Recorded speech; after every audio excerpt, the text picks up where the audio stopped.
was found in a pool of blood, unconscious, in his cell, and the alarm was raised, and these three men responsible for the genocide of 8,000 Bosnian Muslim men, women and children, Europe's worst atrocity since the Holocaust. I've been having bad dreams, I've been having horrible dreams for 15 years. There was a young woman, a prison officer. A few hours later she came back to me, she said, could you write that thing down for me? So obviously I could not tell her.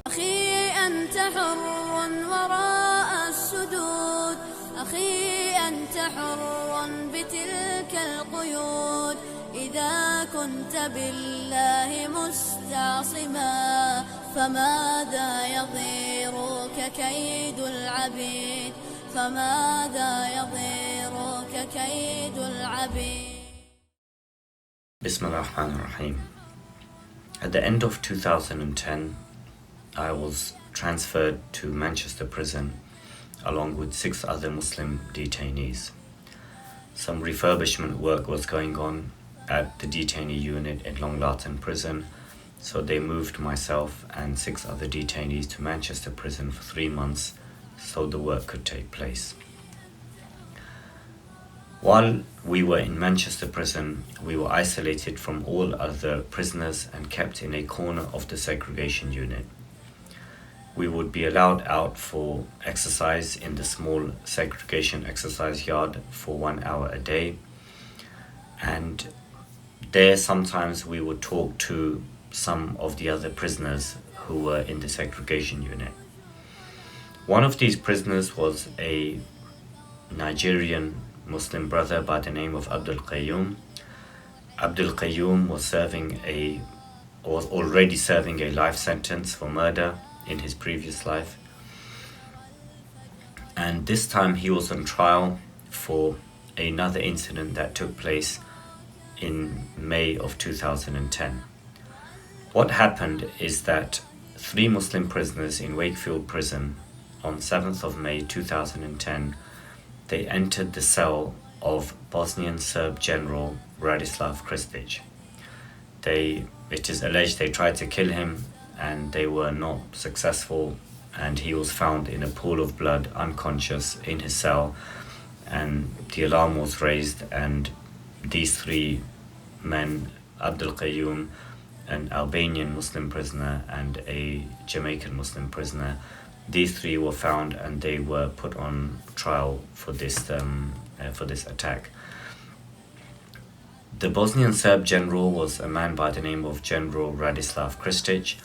Radislav Kristic was the right-hand man of General Ratko Mladic, who oversaw and was responsible for the genocide of 8,000 Bosnian Muslim men, women and children in the genocide at Srebrenica. The genocide at Srebrenica in July of 1995 was Europe's worst atrocity since the Holocaust. Since World War II, the worst genocide, the worst massacre that took place in Europe since the Second World War, which reached the level of genocide, it took place in Srebrenica. So General Radislav Kristic was one of the senior generals who was responsible for that, and soldiers under his command, they carried out these killings. Kristic was found guilty at the War Crimes Tribunal in The Hague, and he was sentenced for aiding and abetting genocide for approximately, he was given a sentence of 35 years. What was he doing in Britain? Under the terms of the treaty, Britain had to take some prisoners who were found guilty at the War Crimes Tribunal in The Hague, and it was Kristic's, it was his turn, or rather he had to come to England to serve his sentence. So anyway, so Abdul Qayyum was on trial, he was segregated and he was on trial for this attempted murder, and we were talking and we were, so these conversations between me and him are going on while I'm about 20 meters away from him in the exercise yard, and there's an officer there as well, and other detainees are just walking or doing their own things, and Abdul Qayyum is on the first floor of the segregation unit, and there's a small window, and I can just about see his face, or just about make out and see him. So we were talking how's things, and we would talk about different things, and how's your night, and how's the food, and what's happening, and then he said to me, he said, brother, I've been having bad dreams. I've been having horrible dreams for 15 years. He said, for 15 years I've been having nightmares, and I don't know what to do or how to stop them. Abdul Qayyum, at that point in his life, he was praying 5 times a day, and he was trying his best to try and turn his life around. I said to him, I said, brother, I said, there's 3 things. If you do these 3 things, then with Allah's permission, your nightmares, they will soon stop. And he said, please tell me what those 3 things are. I said, the first one is you do what the Prophet ﷺ, he used to do before he went to sleep. And every night at bedtime, the Prophet ﷺ, he used to recite the 3 quls. These are the 3 short surahs at the end of the Quran. قُلْ هُوَ اللَّهُ أَحَدْ قُلْ أَعُوذُ بِرَبِّ الْفَلَقِ and قُلْ أَعُوذُ بِرَبِّ النَّاسِ. The Prophet ﷺ would recite them once, then he would blow into his hands, and then he would wipe over as much of his body as he could. Then he would recite the 3 surahs again, blow into his hands, and wipe as much of his body as he could, and then he would do that a 3rd time. So I said to him, that's the first thing that you must do. The second thing that you must do is before you go to sleep, when you open your bed, then say Bismillah, and with the firm sweep of your hand, clean the bed, and with each one say Bismillah 3 times. So if this is your bed sheet, say Bismillah, Bismillah, Bismillah. And again, this is something that the Prophet ﷺ, he used to do.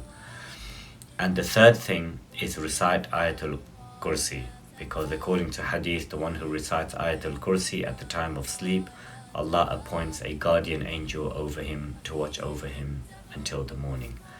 So I told him all of these 3 things, and he made notes. And our exercise yard, it finished, the time on our exercise, it finished, and I went inside, and Abdul Qayyum, he went back to his cell.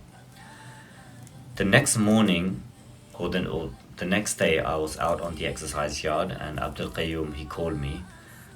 He said, brother, you will not believe what happened last night. I said, what happened? He said, for the first time in 15 years, I did not see a bad dream, and I slept straight through the night.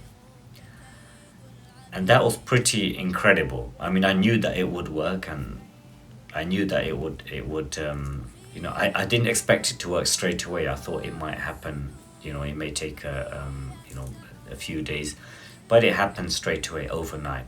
And he was so happy, and he continued to do that. Other Muslim prisoners that I met, and I also told them this advice, who would suffer from sleep problems and bad dreams, and they used it to good effect. And I remember even there was a young woman, a prison officer, and she would have difficulty sleeping at night, and I told her one of the 3 things. I didn't tell her the 3 quls or the Ayatul Kursi. I said to her, before you go to sleep on your bed, just say Bismillah and wipe 3 times.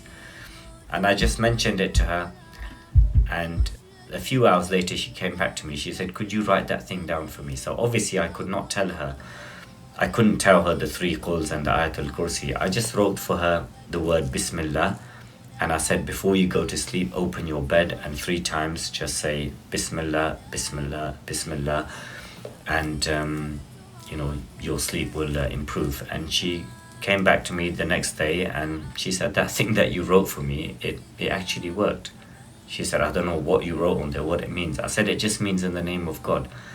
So she said it worked.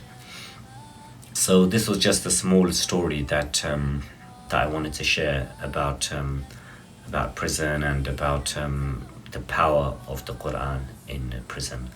Assalamu alaikum wa rahmatullahi wa barakatuh.